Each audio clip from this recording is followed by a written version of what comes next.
Hey everyone, this is Kevin from the chesswebsite.com, and today we're going to be continuing our series on the Evans Gambit, looking at part 2. We're going to pick up right here at the Evans Gambit, and after the bishop takes on b4 and we move c3, he moves back to a5, common line. We're going to be going over another situation that black can do, and we move our pawn to d4. If he captures and we castle, let's say this time he doesn't want to take on c3.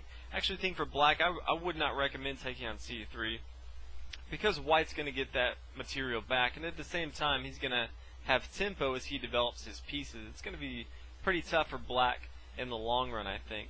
From here, let's say black does a move like b6, putting his bishop in a much better square, and at the same time defending this pawn on d4, putting a lot of pressure on the center. After white captures on d4, now black can play a move like d6, and it does a couple things here. This position's a little bit different as it was before. White now, queen to b3, it's not going to be as effective because now the knight can come to a5. If you remember from the first video, this was not good for black because after bishop to f7, the king here, when we moved our queen to a4 and the king captured, before we could come and capture this knight on a5.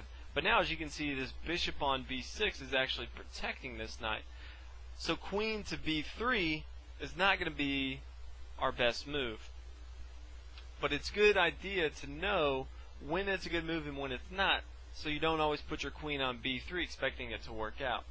Instead, knight to c3, simple development move, at the same time controlling key squares, controlling this square on d5 and at the same time controlling this pawn on e4. Now from here, black would really like to castle kingside, and he has two options. First, he has to get his knight out of the way. We've already seen how knight to h6 is a bad move in the first video. He has two options. He can bring his knight to e7, which seems logical. He's putting another defender on his knight on c6. They can switch places if they need to if one gets captured. Or his other one is knight to f6. The first one, if you do see knight to e7, know that this is a mistake, because white can now bring his knight to g5, attacking this pawn on f7. The only move that black has to defend this is if he moves castle. From here, white can bring his queen to h5, and this is going to smell disaster for black. The only way he can defend this is if he tries to bring his pawn to h6. From here, we can bring our knight to f7. We're attacking this queen. If he gives up his queen, it's going to be a pretty easy game for us, as y'all can probably tell. Let's say he tries to move his queen to e8 to get out of the way. We now have a discovered attack. It's a double check now. Anytime a king is double check, he has to move his king. It doesn't matter which one he goes. If he goes to h7 or h8, let's just put him on h7. Now we can bring our knight back. His king is forced to move to g8. And now it's simple checkmate. So that's not going to be good for black. So e7 is a huge mistake. If you see this, make sure that you take advantage of it. Instead of e7 though, you may see knight to f6. Now knight to f6, what we're going to do is we're going to continue up the board with our pawns. Pawn to e5, putting a lot of pressure on black here. We want to make sure that black cannot castle kingside. If he takes, he can't castle yet, because if he castles, we'll just take his knight. That's not going to be good. If he does take with his pawn, we're not going to recapture it. You always want to put pressure on your opponent when you can, especially in the Evans Gambit. We're giving up material in this opening to put as much pressure as we can on our opponents. From here, we're not going to first take this. Instead, we're going to bring our bishop to a3, putting a lot of pressure on king to castle. Now, if he takes our pawn, we can bring our rook to e1. We're going to be putting, as you can tell, even more and more pressure on the black king. Black's going to have a really hard time now to develop his king side safety. And as you can tell, all of our pieces, now we can bring our queen to b3. As you can tell, all of our pieces are starting to work together and they're all developed.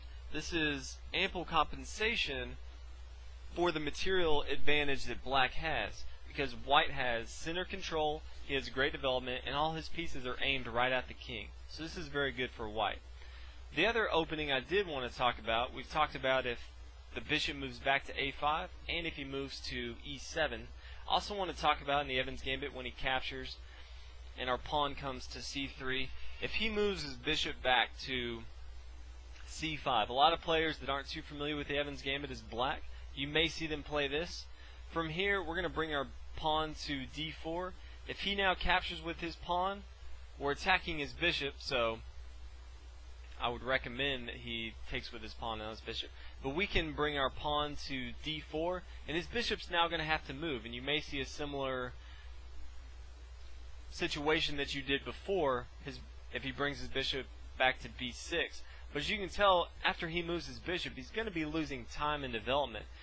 We can castle kingside. We can now bring our bishop queen into the action to b3, depending on where his bishop is. We can bring our knight to c3. We have great center control, great development, and this is going to be very good. We're down one pawn in material, but as you can see, this is a very aggressive opening, and we have ample compensation for the pawn down. So, this is the Evans Gambit. Hopefully you guys enjoyed. If you do play the Gioco piano, I highly recommend playing the Evans Gambit. It's very, very good for white, and there's a lot of ideas that even if it doesn't play out exactly like some of these examples, you can still have a lot of very good attacking ideas from the Evans Gambit and have a lot of easy wins against players that aren't too familiar with it. So, hopefully you guys enjoyed. If you haven't already, please subscribe. Check out the website, www.thechesswebsite.com, and I will see you guys next video. Thanks for watching, everybody.